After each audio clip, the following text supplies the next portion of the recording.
Assalamualaikum warahmatullahi wabarakatuh.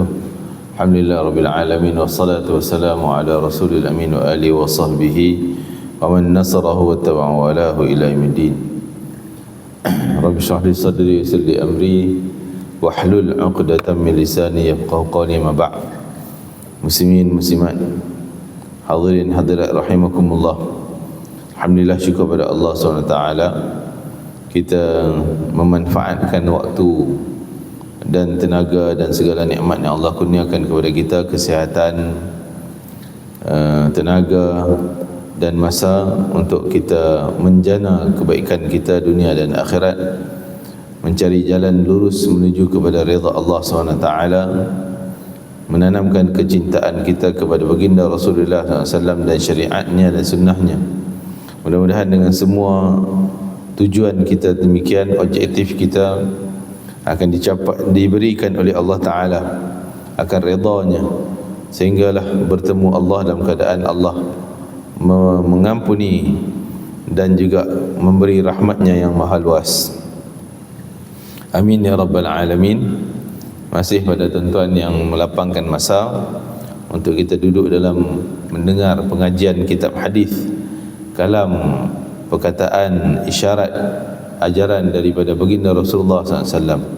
Kerana tidak ada perkataan yang lebih mulia selain daripada Al-Quran, iaitu yang lebih mulia daripada perkataan baginda Rasulullah SAW.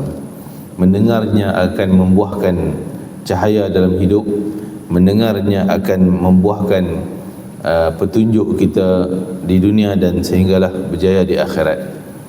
Ini yang kita harapkan. Walaupun sebahagian kita selesai solat, ada kerja, ada urusan dan sebagainya, tapi amanah yang kita ada, kita teruskan pengajian daripada kitab hadis yang dikarang oleh Al-Imam Abu Zakaria Yahya bin Sharaf An-Nawawi, lebih terkenal dengan panggilan Imam Nawawi rahimahullahu ta'ala. Mudah-mudahan kita dapat manfaat dan ilmu yang banyak daripada apa yang ditinggalkan oleh Imam Nawawi ini. Hadis berkaitan dengan sunnah Nabi sallallahu alaihi wasallam dalam tidur, yang berkaitan dengan tidur. Sunnah, jadi Islam ni syumul, bersikap menyeluruh. Semua ada aturannya. Nak makan ada aturan macam mana cara nak makan, nak pakai pakaian, nak naik kenderaan, nak masuk rumah keluar rumah, nak tidur bangun tidur. Semua kehidupan 24 jam kita ni ada aturan yang diaturkan oleh Islam. Kenapa? Kerana supaya kalau kita buat dengan aturan yang diaturkan, adab, kita sebut ada adab, maka perbuatan kita tu akan dicatat sebagai pahala. Makan dengan adab sunnah Nabi dapat pahala, pakai baju dengan sunnah Nabi dapat pahala. Kita kena cari pahala. Kita kena cari pahala lah sebagai modal untuk kita mengundang rahmat Allah dan kejayaan di akhirat nanti. Tuan-tuan, dalam Islam ada 5 hukum. Apa dia? Wajib, seperti contoh sembahyang 5 waktu, puasa, zakat dan sebagainya. Yang kedua, sunat, hukum sunat, seperti sembahyang sunat, i'tikaf masjid dan seumpamanya. Yang ketiga, harus bagi kita, iaitu tidak ada catatan pahala ataupun dosa. Maksud kalau kita buat benda tu tak ada pahala, tak ada dosa. Seperti tuan-tuan nak jogging, benda harus, tak ada pahala, tak ada dosa. Tuan-tuan nak makan, tak ada pahala, tak ada dosa, kan? Nak pakai pakaian warna-warna ni, ada yang putih, ada yang warna tu, warna ni, itu tak ada lah nilai pahala dan dosa, kecuali yang wajib tadi tetaplah buat dapat pahala. Kalau kita tinggalkan, benda tu dosa. Wajib. Sunat, kalau kita buat dapat pahala, kalau tinggal pun tak berdosa. Yang wajib tinggal berdosa. Harus, tak ada pahala, tak ada dosa. Kalau buat, kalau tinggal, terpulang. Seperti kita naik kereta, nak naik datang masjid naik kereta kan naik motor, pulang nak jalan kaki, boleh? Benda harus, tak ada nilai pahala, tak ada dosanya. Dan yang ketiga, yang keempat, benda makruh. Makruh ni kalau kita tak buat akan diberi pahala, kalau kita buat tak dikira berdosa. Tak berdosa. Kalau tinggal dapat pahala. Haram, mesti tinggal. Tinggal kerana Allah dapat pahala. Kalau kita buat berdosa. Jadi yang harus tadi tak ada pahala dan tak ada dosa. Makan, pakai pakaian warna-warna apa dan sebagainya. Tapi kalau benda harus ni kita selitkan sesuai dengan sunnah Nabi, dengan niat yang baik, perbuatan yang betul, cara Nabi ajar, maka yang harus tak ada nilai, tak ada pahala tadi akan dicatat pahala. Seperti contoh makan, minum, tidur. Tidur, semua tidur. Orang tak Islam pun tidur, binatang pun tidur, manusia mana pun tidur. Tak ada lah pahala, tak ada dosa. Nak tidur, tidur. Kan? Tapi kalau tidur dengan sunnah Nabi, maka dicatat pahala. Itu supaya kehidupan kita 24 jam ni ada pahala, menjanakan pahala 24 jam. Boleh jadi. Tidur dah 8 jam dikira pahala. Bangun tidur, pergi tandas, keluar tandas, kalau dengan sunnah Nabi dicatat sebagai pahala. Kalau tak ikut sunnah Nabi, tak ada doa-doa yang kita baca, tak ada apalah. Kan? Tak ada nilai pahalanya. Bayangkan buang benda kotor pun dapat pahala. Cantiknya Islam. Nak pakai baju dengan bismillah, dengan baca doa alhamdulillazi kasani ma uwari bi aurati wa atajammalu bi 'alan nas, ada pahalanya. Pakai baju pahala. Kalau tak ada doa tersebut, tak ada bismillah, tak ada alhamdulillah, pakai biasa. Semua orang pakai, orang tak Islam pakai baju, tak ada nilai pahalanya. Kan? Begitulah naik kereta. Naik kereta pergi masjid, kalau tak ada niat yang baik, tak ada bacaan doanya, tak ada apa-apa. Dapatlah pahala pergi ke masjid, tapi naik kenderaan tu tak ada pahala. Tapi kalau naik kenderaan dengan doa, ada nilai pahalanya. Dan di situ nilai redha Allah, rahmat Allah Ta'ala. Maka disebutkan di ini, kita nak tengok bagaimana cara Nabi tidur, adab-adabnya. An Aisyah radhiyallahu anha qalat kana an-nabi sallallahu alaihi wasallam yusalli min al-laili 11 rak'atan. Sayyidatina Aisyah radhiyallahu anha menceritakan kisah tentang baginda Nabi sallallahu alaihi wasallam sembahyang sunat malam 11 rakaat. Sembahyang apa tu 11 rakaat? Sebahagian riwayat menyebut sembahyang sunat witir 11 rakaat. Witir maksimum 11 rakaat.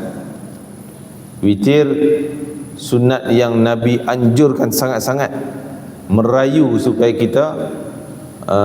kita buat witir, jangan tinggal. Tuan, jangan tinggal witir.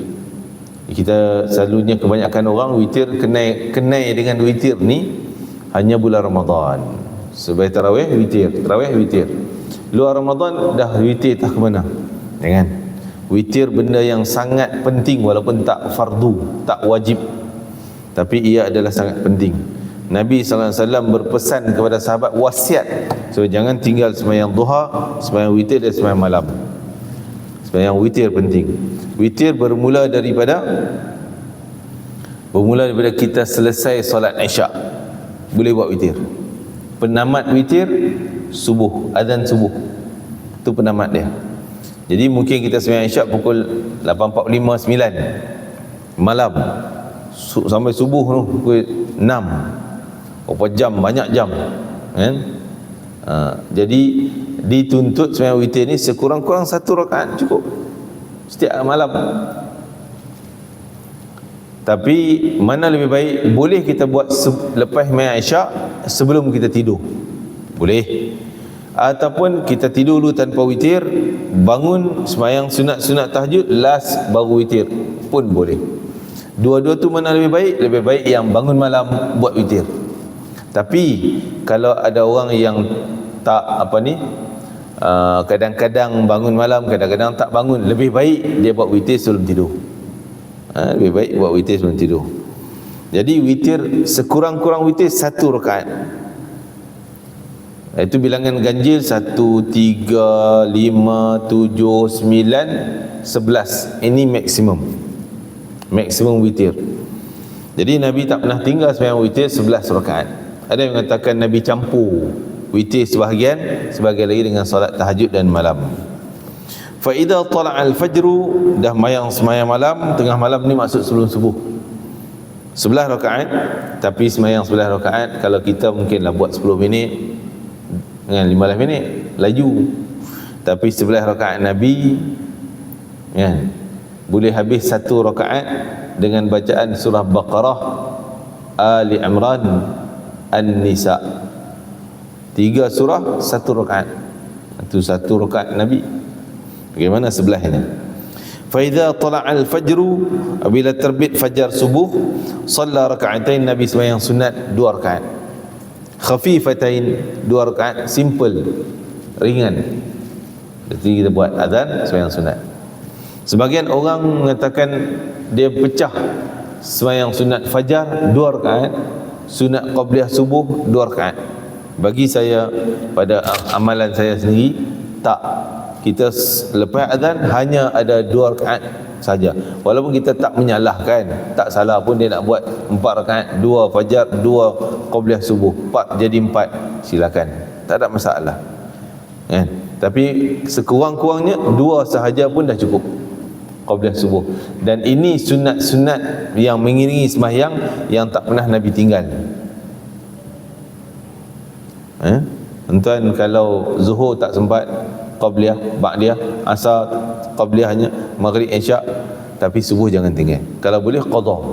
Kalau terlepas, datang lambat, imam dah sembahyang subuh, kita qada lah, nanti buat 2 rakaat lagi, ya. Summa taja'a ala syaqqihi al-ayman. Jadi nak sebutnya sunnah Nabi yang pertama, bangun malam sembahyang 11 rakaat. Lepas tu bila azan subuh, sembahyang sunat qabliyah 2 rakaat tadi. Yang ni kita jarang buat. Apa dia? Summa taja'a, setelah selesai 2 rakaat qabliyah subuh, Nabi baring sekejap. Pernah buat tak? Kita di masjid payah sikit kan? Baring. Lepas sembahyang kita baring, kebah badan di atas lambung kanan, hatta yaji al-muadzin, sehinggalah tukang azan datang untuk qomat sembahyang subuh. Jadi antara sembahyang sunat qabliyah subuh selesai dengan sembahyang fardu, Nabi baring sekejap. Dengan syarat yang pertama sekali, kalaulah bukan tempat awam macam kita ni di masjid, nak baring kan, orang nak sembahyang terganggu, nampak hudu, baring dalam masjid kan, tak cantik, tak tu tak elok nak buat.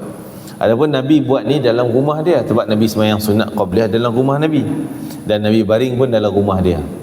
Bukan baring lena, tak lena pun, hanya rebah badan, baring badannya, tak lena pun. Itu sunnah yang kalau boleh kita buat, silakan. Mungkin belakang-belakang sana ke kan, orang tak nampak tu okey sikit. Ni dalam-dalam ni tak apa cantik lah. Baring sekejap sebelah kanan, dalam sekadar 1, 2 saat, 3 saat, 4 saat dah bangun untuk tunggu qomat, barulah terus solat. Imam Nawawi rahimahullah ta'ala berkata, pendapat yang dapat diakui kebenarannya adalah berbaring sejenak setelah solat sunat qabliyah subuh, hukumnya sunnah.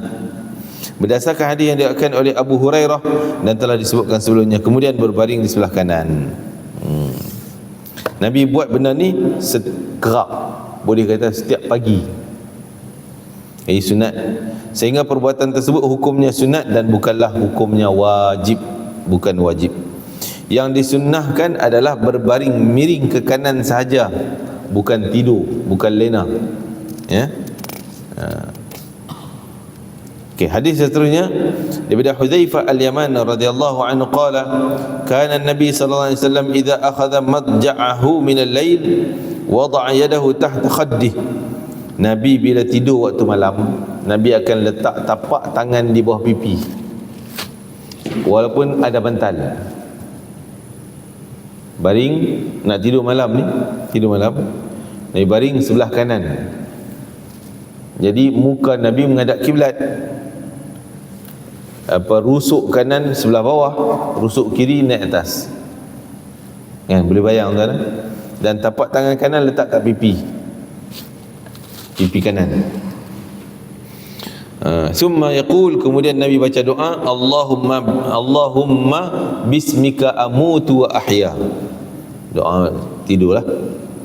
Wa idza istayqadha qala, bila Nabi bangun tidur ada doa lagi, alhamdulillazi ahyana ba'da ma amatana wa ilaihi nusyur.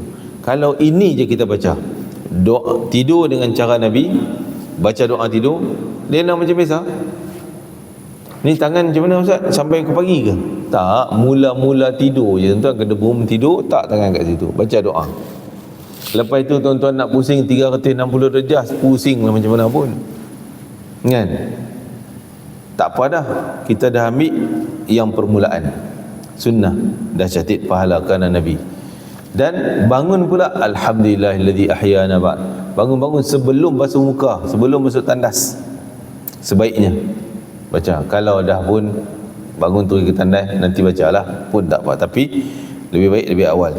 Apa dia makna alhamdulillahillazi? Kalau bismika, Allahumma bismika, ya Allah, dengan nama engkau aku mati dan aku hidup. Tidur tuan-tuan adalah sebahagian daripada mati. Tuan-tuan, dalam syurga ada tidur tak? Boleh tidur dalam syurga? Oh, katil cantik, istana sejuk, memang hebatlah syurga ni. Oh, nak tidur puas-puas. Tuan-tuan, dalam syurga tak ada tidur tuan. Dalam syurga tak ada tidur. Tak best eh? Tak, kita menikmati kehidupan dalam syurga tanpa tidur, kerana tidur tu mati. Tidur tu anak kepada mati. Jadi dalam syurga tak ada mati. Mati dah kena sembelih. Mati ni kalau macam kambing dah kena sembelih, dah tak ada mati. Berarti dalam syurga tak ada tidur. Allah mak, habis kita stres kan? Tak tidur, tak boleh rehat. Kita, badan kita, jantung kita tak tuan, benda tu dah tak ada. Walaupun tak tidur 24 jam tapi tetap bertenaga, sihat, kuat. Kekuatan sihat tu untuk menikmati nikmat-nikmat. Jadi kalau kita habis masa untuk tidur, kita tak dapat, tak sempat nak menikmati syurga yang macam-macam kenikmatan, kan? Jadi tak ada tidur. Dunia aja ada tidur. Tidur tu sebahagian dari mati. Seperti mana doa ni, ya Allah, dengan nama engkau aku mati dan aku hidup balik. Mati apa? Mati tidur ni, nak tidur ni dengan nama Allah, dan bangkit nanti pun dengan nama Allah, kan? Jadi kita ni banyak kali ialah mati. Tiap-tiap hari kita mati. Ya, betul. Allah Ta'ala sebut dalam Quran dengan perkataan wafat. Hina, apa ni dalam Quran tersebut cerita tentang wafat. Allahu alladhi tawaffal anfus, Allah lah yang matikan jiwa manusia. Hina, apa ni, ketika mana mereka tidur di waktu malam. Apa ayat ni? Saya tak lengkap baca tu. Jadi bangunnya dengan alhamdulillahilladzi, segala syukur bagi Tuhan yang menghidupkan kami dari mimba lima amatana, setelah dia matikan kami. Dia dah mati, dia hidupkan balik. Jadi tuan-tuan, kalau kita bangun lupa nak sebut alhamdulillah, berarti kita tak bersyukur setelah Allah hidupkan kita balik, kan? Dah mati dah, patut mati. Kalau mati terus tak bangun, kan? Tapi Allah hidupkan kita balik, berarti kita bersyukurlah, alhamdulillah. Tak ingat nak baca doa alhamdulillah panjang sangat Ustaz, alhamdulillah ahyana. Okey, alhamdulillah cukup. Bismillah, alhamdulillah pun dapat pahala. Jadi bayangkan kalau kita tidur dengan adab Nabi, dengan yang tadi ni, baring kedudukan rusuk kanan belah bawah, rusuk kiri atas. Katil saya Ustaz tak boleh nak menghadap kiblat. Tak apalah kalau dapat kita menghadap dulu, baring gedebum, mula-mula tu cari arah kiblat mana, muka kita ke kiblat, rusuk kanan belah bawah, rusuk kiri naik atas, dan tapak tangan kanan di bawah pipi kanan. Lepas tu tuan-tuan pusinglah balik ke arah bantal kita, ke arah kedudukan katil kita, pusing kan? Mula-mula je. Itu antara adab dan sunnah Nabi ketika tidur. Kita kata, alah, buat apa nak ikut ni, payah bari kedebum tidur macam mana pun lena juga. Ya, bukan masalah tak boleh lena dengan lena, kan? Orang kafir boleh lena, kambing tidur boleh lena, tuan. Tapi kita nak tidur kita ada nilai, ada value dia. Ni tidur kosong 8 jam tak catat pahala apa, rugi ke? Jadi kalau 8 jam kita kosong, 8 jam kita kosong, berarti dalam hidup kita 1/3 habis tanpa pahala. Itu belum tolak yang sembang, yang makan macam-macam. 1/3 dah habis kosong. Tak kau rugi? Tuan-tuan umur 30 tahun, 10 tahun tidur je. 30 tahun, 10 tahun habis masa tidur je. Tu belum campur tidur dalam kuliah lagi, tidur waktu khutbah lagi. Kan? Jadi rugi masa kita. Biar 10 tahun daripada 30, 20 tahun daripada 60, itu ada pahala dia. Untung dengan permulaan yang mudah. Bismillah, bismika Allahumma bismika amutu ayah, gedung tak tangan ini, dah sudah. Itu pusing macam mana nak tidur. Itu bangun nanti alhamdulillahilladzi ahyana ba'da ma amatana wa ilaihi nusyur. Selesai 8 jam catit pahala. Itu sunnah Nabi. Untungnya orang yang kenal sunnah dan amalkan sunnah Nabi SAW. Macam makan, kita makan masuk kenyang, okey kenyang, tapi tak ada pahala dia. Tapi kalau dengan baca doa, dengan guna tangan kanan, dengan adab demikian, makan kita kenyang pun dapat, pahala akhirat pun dapat, dunia pun dapat, akhirat pun dapat. Untung. Antaranya lagi daripada Ya'ish bin Tikhfah Al-Ghifari radhiyallahu anhuma, dia berkata, qala abi, ayahandaku bercerita, bainama ana muttaji'un fil masjid, ketika mana aku baring dalam masjid. Dia kata masa ni dia budak, ayah dia tegur dia baring dalam masjid.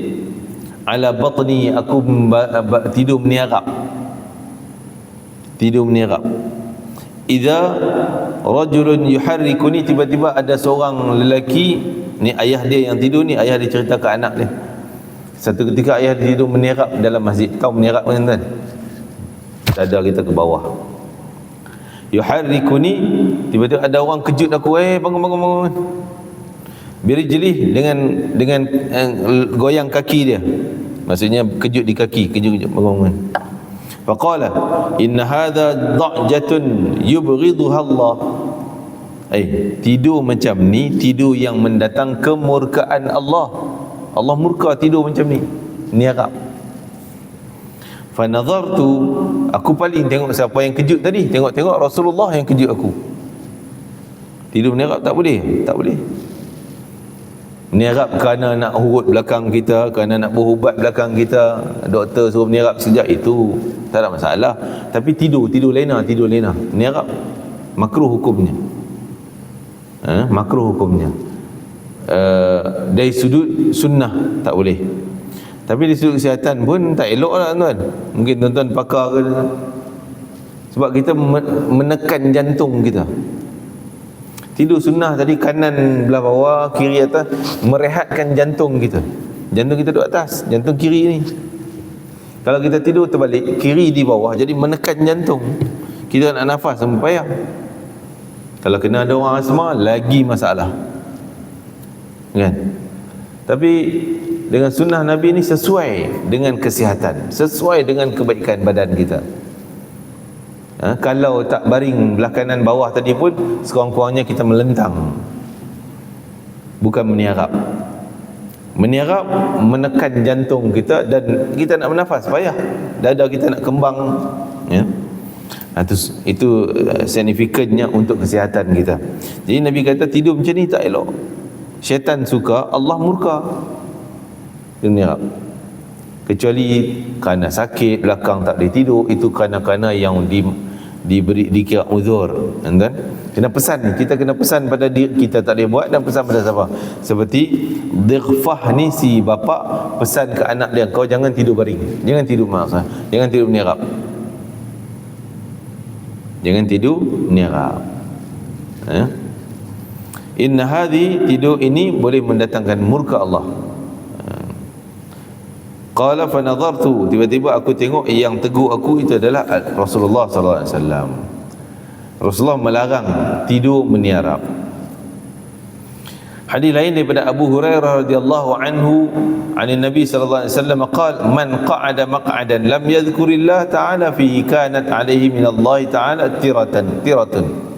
Siapa yang duduk di satu tempat tak baca zikir nama Allah, tak sebut nama Allah, maka dia akan menyesal sesesal-sesalnya di akhirat.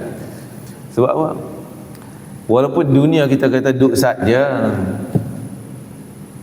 seminit je nak duduk sembang je, ataupun nak minum kopi sekejap je, tapi duduk tu tak sebut bismillah, tak sebut nama Allah, Allah Akbar ke, subhanallah ke, alhamdulillah ke, tak ada sebut zikir langsung, menyesal. Sebab seminit di dunia, di akhirat kita akan menyesal bertahun-tahun. Kenapa? Kalau boleh waktu akhirat kita nak cari yang seminit tu pun jadi pahala, yang minum seteguk pun jadi pahala. Sebab nak selamat daripada neraka Allah, semua cari pahala.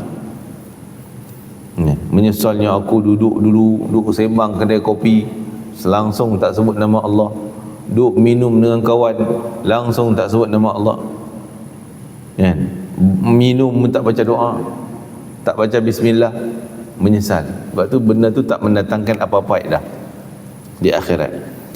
Sebab tu Nabi kata kalau duduk, contoh kita nak duduk, kita jalan, duduk bismillahirrahmanirrahim, bismillah kan, dengan nama Allah. Tambah lagi nak makan, nak minum dan sebagainya, sebut nama Allah. Sebab tu bila kita duduk dalam majlis ni, tuan-tuan duduk dalam majlis ilmu, tahu apa faedah?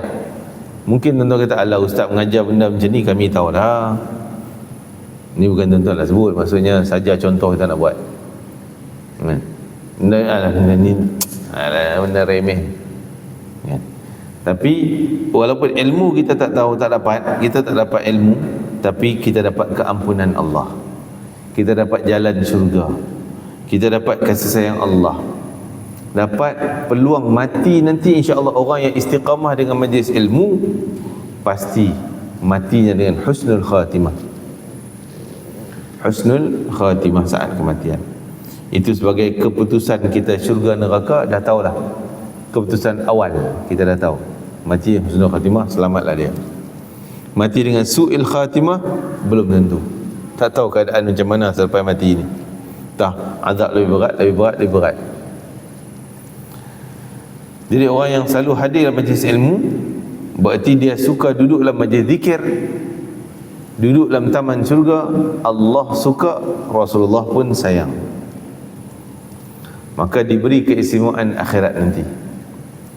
Jadi kalau duduk dalam majlis lara, tak ada sebut nama Allah langsung, dia akan menyesal dunia sekadar kita tepuk dahi kan, oh, Allah silapnya aku.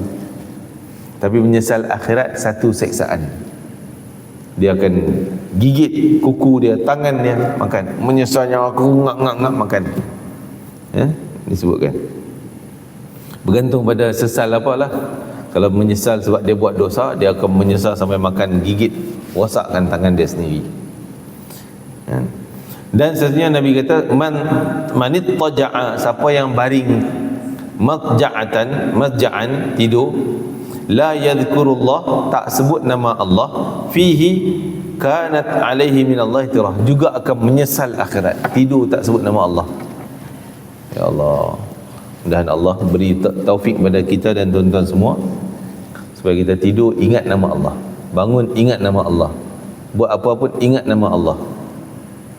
Duduk dengan kawan, bismillahirrahmanirrahim, sembang juga, benda bukan tak boleh sembang lah. Lepas tu selesai majlis kita, kalau setiap pertemuan, antara sunnah yang kita lupa iaitu istighfar.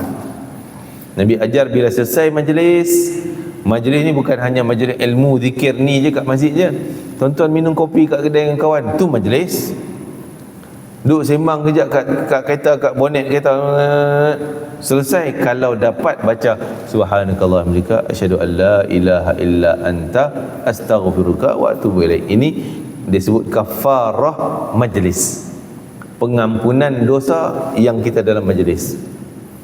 Mungkin kita sembang tadi hal dosa, dengan baca subhanakallah hamdika asyhadu an la ilaha illa anta astaghfiruka wa atubu ilaik, dosa tadi Allah ampun. Dosa sembang-sembang tadi ni Allah ampun. Jadi kalau dia tidur tak sebut nama Allah, memang menyesal sungguhlah. 8 jam, 9 jam, 10 jam tidur. Kalau dah tadi umur 60, dah 20 tahun tidur, 20 tahun kosong, apa pun tak ada, tak catat pahala, rugi tuan. Jangan. Mula hari ni kita berazam untuk beramal sunnah Nabi. Jadi kita susun balik keseluruhan sunnah Nabi untuk tidur. Yang pertama sekali, sunnah yang jarang mungkin saya pun kadang-kadang buat, kadang tak buat, iaitu ambil wudu untuk tidur. Sunnah Nabi ambil wudu untuk tidur. Tuan-tuan nak pergi katil, ambil masuk tandas, seperti kita masuk tandas, kita buang air dulu, burus gigi kan, ambil wudu ke situ. Walaupun tuan-tuan baru balik masjid, dah semayang, tadi ada wudu lagi, tak kentut pun, balik dum tidur, jangan ni, balik ambil wudu lagi, kerana tadi semayang wudu semayang, ni wudu untuk tidur, sunnah. Ambil wudu lagi, jangan harap wudu semayang tadi kan? Lebih baik saya sebut, lebih baik kita ambil wudu semula untuk tidur. Itu ada hadis. Yang pertama. Yang kedua, kita baring seperti Nabi sebut tadi, ke arah kiblat, kanan di bawah, kiri atas, tapak tangan kanan letak kat pipi sekejap. Itu baca doa Allahumma bismika amutu ahya. Itu seringkas doa tidur. Ada lagi doa-doa yang lain, banyak lagi. Lepas tu pusinglah tuan-tuan, nak pusing macam mana? Bangun nanti alhamdulillazi ahyana ba'da ma amatana wa yusyur. Tapi ada lagi satu, jadi kalau nak tambah-tambah ada lagi banyak sunnah. Sebelum tidur baca 3 qul huwallah, al-falaq, an-nas, dan tiup di tapak kanan, dan sapu di seluruh badan kita. Buat kalau dapat ulang 3 kali macam tu. Apa hikmah? Supaya kita tidur dalam keadaan seolah kita pakai pakaian benteng diri daripada kejahatan yang kita tak nampak dan kita tak sedar waktu kita tidur, sihir ke, walaupun. Dan juga tambah ayat kursi, sekali ayat kursi sebelum kita rebah, ayat kursi sebelum baring. Tadi dia cerita baring tadi, sebelum baring ayat kursi kan? Itu antaranya sunnah yang simple dan mudah. Tapi 8 jam punya tidur dicatat pahala 8 jam. 30 tahun, 10 tahun tu dah pahala tidur, pahala sunnah. Begitulah 60 tahun, 20 tahun, tercatat untung. Itu tentang tidur tuan. Termasuk tajuk baru, diperbolehkan tidur terlentang dan duduk bersila. Macam kita buatlah. Abdullah bin Yazid radhiyallahu anhu annahu ra'a Rasulullah sallallahu alaihi wasallam mustalqiyan fil masjid. Jadi dia kata, aku pernah tengok baginda Nabi sallallahu baring terlentang. Dia salah terlentang kan, dalam masjid. Wadi'an ihda rijlaihi 'ala al-ukhra. Tengok tapak kaki Nabi, yang kanan Nabi letak atas tapak kaki kiri, pacak macam tu kan. Jadi ni tapak kaki kiri, ni tapak kaki kanan, letak macam tu. Sebagian ulama kata boleh juga berselang, letak di betih tu kan. Tapi ini baring yang simple, bukanlah nak lena sepanjang malam tu. Ni baring sekejap, letih-letih baring sekejap, tak ada orang kan, macam tu. Dan sebolehnya keadaan kepala ke arah kiblat kalau baring, kaki ke belakang, jangan terbalik, kaki ke kiblat, dan dapat jadi sunnah. Begitu Jabir bin Samurah mengatakan, kerana Nabi SAW idza shalla al-fajri, Nabi bila dah selesai sembahyang subuh, tarabba' fil masjid majlis, Nabi duduk sila punya, kita duduk sila di tempat dia sembahyang, hatta tatlu' asy-syams, Nabi duduk macam tu bersila sampai matahari naik. Tuan-tuan dapat sunnah tuan. Duduk dalam majlis ilmu, duduk sila, tunggu kuliah sampai, saya pun nak tunggu nak kuliah sampai kita sembahyang sunat isyraq nanti, sampai matahari naik dan cerah terang, barulah Nabi bangun untuk sembahyang sunat isyraq. Isyraq tu bila tuan-tuan? Okey, tengok syuruk pukul apa? Katalah syuruk pukul 7 kot. Tak ada tu. Ada syuruk pukul 7 kan? 7 kan? Lebih kurang lah, saya kata buat contoh senang, pukul 7. Syuruk tu maknanya matahari naik, tamat subuh. Subuh tamat. Syuruk katalah pukul 7, sekarang dah lebih dah 75 minit. Contoh lah, nak kira senang. Plus 15 minit lagi baru boleh mula sembahyang sunat isyraq. campur 15 minit. Jadi 7.15, daripada pukul 7 syuruk, 7.15 boleh semayang sunat isyraq, sunat terpancar matahari. Seolah kalau bola matahari tu dengan laut naik sikit, itulah syuruk penamat subuh. Bila naik habis satu bulatan bola dia tu, bola matahari tu, berarti itulah isyraq. Jadi nak tunggu tu lebih kurang 15 ataupun 16 minit, baru boleh mula sembahyang sunat. Halal sembahyang sunat. Sebelum tu tak boleh sembahyang sunat lagi, tunggu sekejap. Sebab tu kita kuliah insya-Allah mungkin 7.25, 7.30 kita stop ya. Isyraq 7 suku tadi boleh sembahyang isyraq, tapi kita lewat sikit lah. Dan isyraq ni pendek je masa dia, hanya ada 15 minit je isyraq. Jadi 7 suku mula isyraq, 7.30 penamat isyraq, tamat dah isyraq, 15 minit je. Isyraq sekurang-kurangnya 2 rakaat, lebih elok buat 4. Apa fadilat? Nabi kata siapa tunggu subuh tadi, lepas subuh tunggu sampai isyraq, dia sembahyang 2 rakaat, pahala macam dia buat haji dan umrah lengkap. Dapat pahala haji tiap hari tuan. Rugi tak buat isyraq. Nanti kita buat lepas habis kuliah, ada masa kita buat isyraq sebelum kita surai. Lepas itu dah 7.30, berarti daripada syuruk sampai 7.30 30 minit, baru mula sembahyang duha. Baru permulaan sembahyang duha. Jadi isyraq lain, duha lain. Itu permulaan duha, tapi duha ni panjang. Daripada 7.30 tu penamat duha, 15 minit sebelum azan zuhur. Katalah zuhur 1.15, pukul 1 tamat duha. Panjang berapa jam kan? Daripada 7.30, 8.30, 9.30, 10.30, 11.30, 1, 12.30, 5 jam setengah, hampir 6 jam waktu duha, panjang. Terpulang nak buat bila-bila kan? Tapi sebaik-baik duha adalah pertengahan ataupun 1/3 daripada berlalunya waktu duha. Ada tadi kita kira 5 jam, selepas sejam setengah. Jadi pukul 7.30, 8.30, lebih kurang pukul 9, 9.30, itu waktu yang terbaik untuk kita buat duha. Kalau nak buat 7.30 boleh tak? Boleh, dah masuk dah. Okey, isyraq tadi hanya 15 minit. Ya, katalah kuliah ustaz ni panjang sangat sampai 7.40 baru habis. Tak dan buat isyraq tadi. Kita nak buat juga isyraq. Boleh buat tak? Boleh buat, dikira macam kita qada isyraq. Buat dulu isyraq. Niat saja aku sembahyang sunat isyraq 2 rakaat. Ya Taala. Buat 7.40 dah.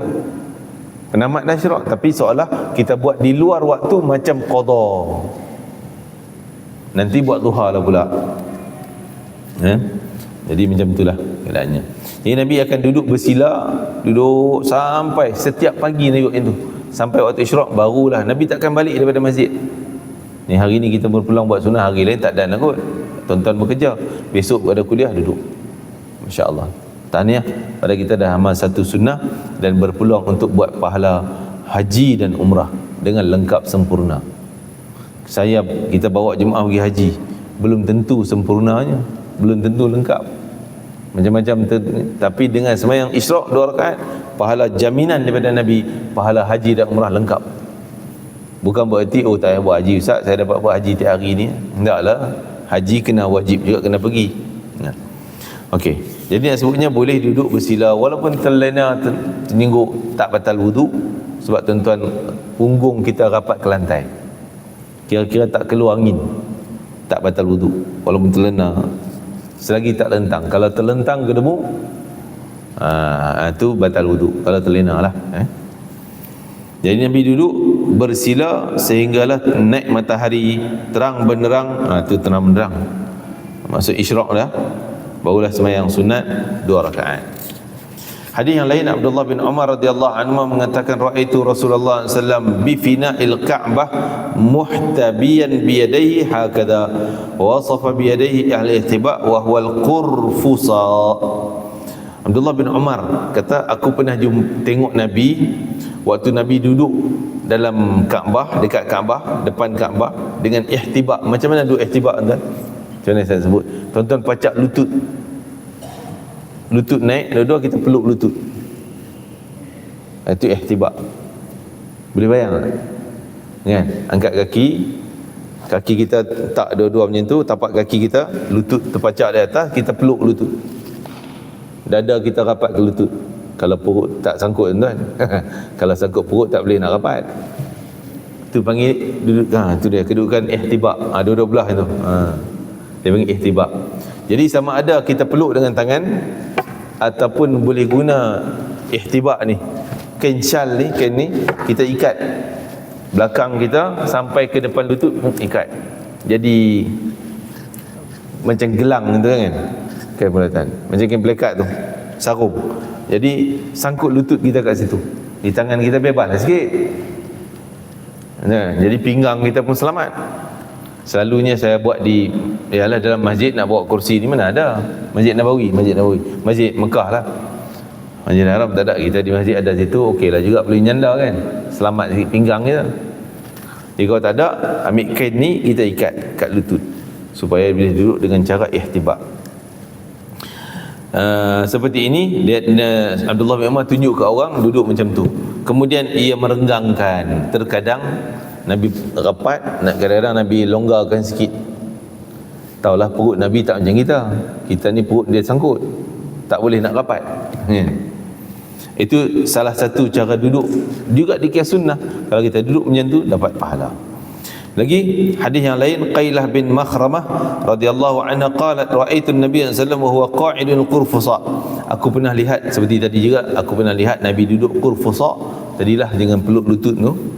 Falamma ra'aitu Rasulullah sallallahu alaihi wasallam, bila aku datang tengok Nabi sallallahu alaihi wasallam mutakhashshi' fi jilsah, Nabi duduk dengan penuh khusyuk, pejam mata peluk itu khusyuk.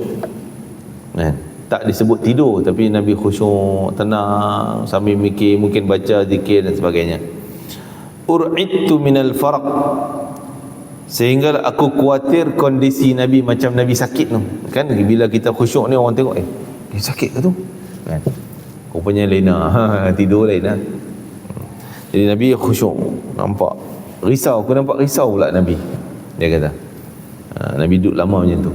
Jadi kalau kita duduk ihtibak tadi, lutut kita pacak tinggi kan, itu kalau kita terlena batal wuduk lah, sebab punggung kita ternganga kan, punggung kira ternganga juga.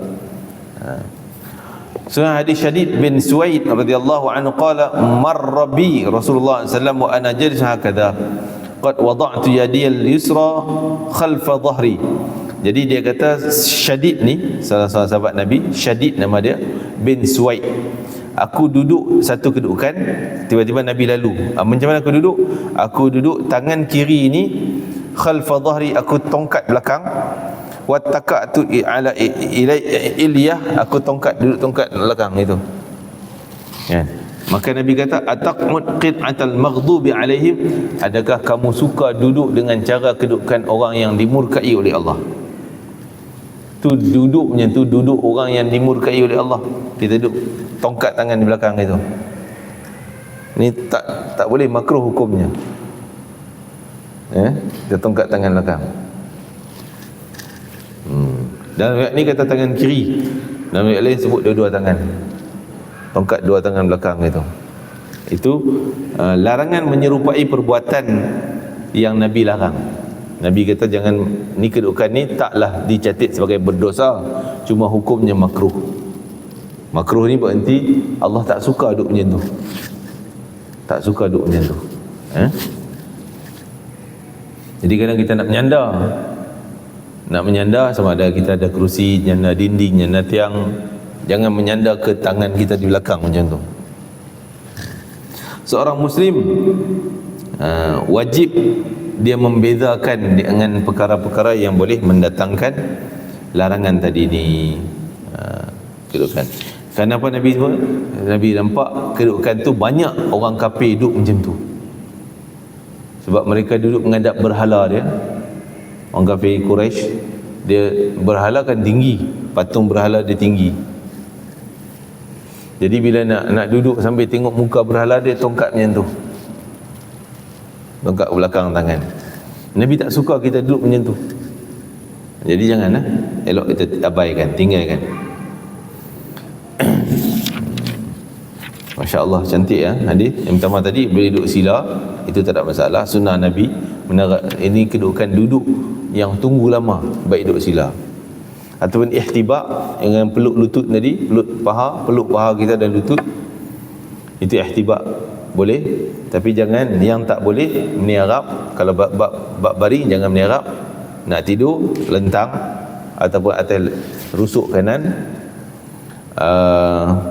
Dan apa lagi, jangan duduk tongkat dua-dua tangan di belakang, ataupun dalam riwayat ni sebut tangan kiri, dia tongkat tangan kiri. Sebagian ulama mengatakan masih boleh kalau sebelah kanan sahaja, sebab riwayat ni sebut kiri. Ada riwayat lain dua-dua tangan, tak ada yang kanan saja, berarti kanan tu masih boleh. Kita letih sangat, tongkatlah kanan, buat sementara waktu, sekejap, tapi jangan lama, supaya kita elak daripada perbuatan yang dilarang, nampak macam serupa pula. Adab duduk dan sikap terhadap teman. Abdullah bin Umar radhiyallahu anhu qala Rasulullah sallallahu alaihi wasallam la yuqimanna ahadukum rajulan min majlisih. Rasulullah SAW bersabda, janganlah seorang di antara kamu mengusir orang lain daripada tempat duduk dia kerana nak suruh dia nak duduk. Contoh, kita datang masjid waktu Jumaat penuh saf pertama, kita main duduk, kita budak belakang lah, ataupun kita suruh Pak Haji belakang, ni tempat saya, padahal kita tak ada tempat pun, maksud bukan tempat kita pun. Ni makruh. Jangan duk larang, jangan halau orang macam tu, walaupun kita selalu semayang duk tani kan. Kecuali lah imam tempat yang khas, seperti Bilal kita tempat dia khas, itu lain, jangan kacau. Itu kalau ada duduk. Kalau tempat yang dah dikhususkan, jangan duduk. Oh, ni khusus untuk imam, belakang imam Bilal dan sebagainya kan, belakang imam, jangan kita duduk situ. Kalau imam suruh kita bangun, kena bangun lah. Itu memang dah tempat khas. Adapun umum macam ni, kalau kita datang awal, kita duduk kat sini, tiba-tiba dah ada orang, jangan duduk, ni tempat saya ni, bangun. Tak boleh, berdosa macam tu. La yuqiman ni sebab apa kata berdosa? Sebab Nabi sebut dengan tekanan, sebut dengan paksaan, jangan sama sekali. La yuqim, nama syarat disebut takkid, disebut dengan takkid, jangan sama sekali kamu membangunkan seorang daripada tempat duduk dia untuk kamu nak duduk tempat dia. Jangan, tak boleh. Dia dah duduk, sudah, walaupun kita selalu tempat kita tertentu, tapi dia dah duduk, dah biar, jangan halau dia. Walakin tawassa'u wa tafassahu. Tapi kalau kita nak duduk juga, minta izin dengan dia. Boleh kamu suruh dia enjak-enjak sikit, boleh. Boleh minta izin, saya nak duduk sebelah ni, ada ruang sikit ni, boleh kiri kanan sikit, enjak sikit. Itu boleh dengan cara demikian. Adapun halau dia, bangun-bangun ni tempat saya, mana boleh, saya selalu duduk kat sini, itu tak boleh. Wa tafassahu. Kana Ibnu Umar radhiyallahu anhu idza qama lahu rajulun min majlisi lam yajlis fi. Sehingga Abdullah bin Umar nak jaga adab Nabi ni, kalaulah ada orang bangun tadi, macam katalah Haji, dia duduk situ, orang penuh semua, tiba-tiba dia bangun pergi tandas ke belakang, kita duduk tempat dia. Abdullah bin Umar tak nak buat yang tu. Kawan tu bangun pergi sana, dia takkan duduk tempat kawan tu, sebab takut dia datang balik nanti. Kita tak nak kan. Abdullah bin Umar jaga semua. Kecuali lah kita nampak dia dah keluar naik kereta balik dah, boleh lah kita duduk tempat dia. Tapi dia keluar nampak macam pergi ambil barang belakang tu, masuk duit dalam tabung tu je, ataupun pergi tandas je, mungkin dia akan datang balik sini.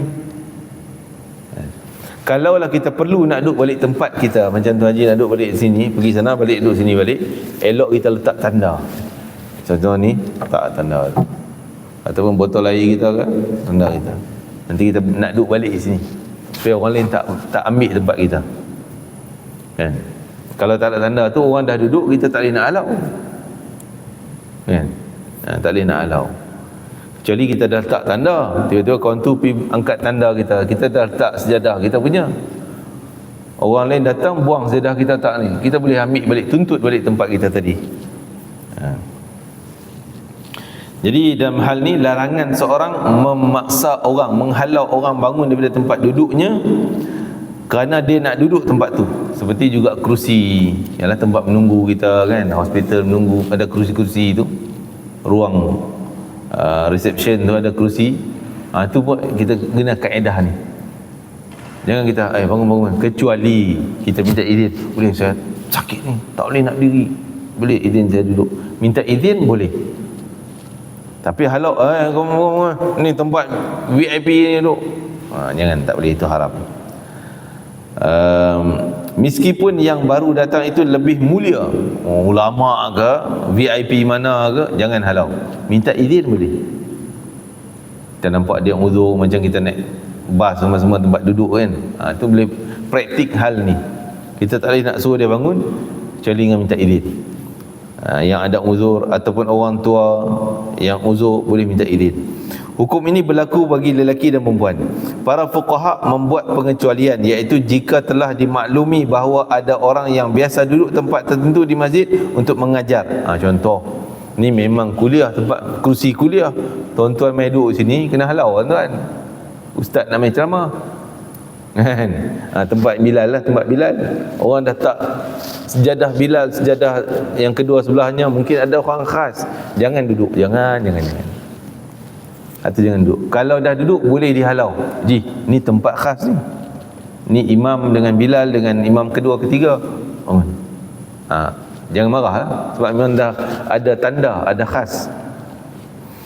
Maka ia boleh diminta bangun untuk dipersilakan kepada guru lain ataupun tempat yang dikhususkan. Demikian halnya dengan pedagang di pasar. Jika ia sudah biasa menempati lokasi tertentu, maka ia boleh mengusir orang lain yang menempati. Kalau memang tu lot dia, orang main meniaga, bolehlah halau sebab memang dia punya. Para fuqaha juga mengecualikan hal-hal ini.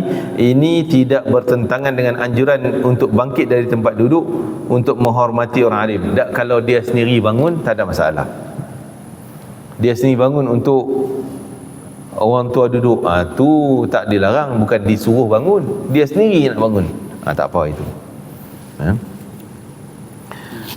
Tetapi Ibn Umar tidak akan melakukannya. Cuma Abdullah bin Umar tadi kata, aku tak nak duduk juga walaupun dia bangun, sebab tawaduk dia, sifat wara' dia. Selain itu, hadis ini juga berisi anjuran untuk memperluaskan tempat duduk untuk orang yang baru masuk. Jadi kita, Pak Haji tu datang tengok ni tak ada saf, jangan kita pun kangkang lagi luas, tak bagi duduk. Jadi kalau kita genjak-genjak, bagilah dia boleh masuk juga, enggak ada ruang lagi, maka Allah akan lapangkan kedudukan kita dalam kesempitan nanti. Bila kita sempit, Allah lapangkan. Wallahu ta'ala alam. Itulah beberapa hadis. Yang satu ni yang pendek, Nabi kata, qama ahadukum majlis summa raja'a ila fa huwa haqqu bih. Kalau seorang lelaki macam tu Haji duduk sini, dia pergi tandas, dia balik, nak duduk balik tempat dia, dia berhak. Tapi lebih baik ada tanda tadi, letak kain ke, letak kopiah kita ke, macam di Mekah contohnya. Kadang kita letak, kita nampak ada tanda kopiah kat sini ni, ada tadi dia bangun pergi siap. Jangan duduk tempat dia, jangan duduk tempat dia, kerana menghormati dan itu adab. Wallahu ta'ala alam. Itulah beberapa hadis yang telah kita baca tentang adabnya Rasulullah sallallahu alaihi wasallam. Mudah-mudahan kita dapat praktik dalam kehidupan kita dan semuanya menjana pahala dan redha Allah Subhanahu wa taala. Itulah sunnah Nabi sallallahu alaihi wasallam. Dah selesai. Bismillahirrahmanirrahim. Allahumma fa'alna ma 'allamtana wa 'allimna ma yanfa'una wa barik lana fi. Allah barik lana fi hadzal yawm wa barik lana fi jam'ina hadha, barik lana fi qira'atina hadhihi waj'al hujjatan lana la 'alaina واجعله شفيعا لنا يوم القيامة يا عزيز يا غفار يا أرحم الراحمين. ربنا آمنا بما أنزلت واتبعنا الرسول فاكتبنا مع الشهيدين. أرنا الحق حقا وارزقنا اتباعه، أرنا الباطل باطلا وارزقنا اجتنابه. اللهم توفنا مسلمين وألحقنا بالصالحين. وصلى الله على سيدنا محمد وعلى آله وصحبه وسلم. الحمد لله رب العالمين. تقبل الله منكم إنكم تقبل يا كريم. السلام عليكم ورحمة الله وبركاته. سبحانك اللهم وبحمدك أشهد أن لا إله إلا أنت أستغفرك. سبحانك اللهم وبحمدك أشهد أن لا إله إلا أنت أستغفرك. سبحانك اللهم وبحمدك أشهد أن لا إله إلا أنت أستغفرك.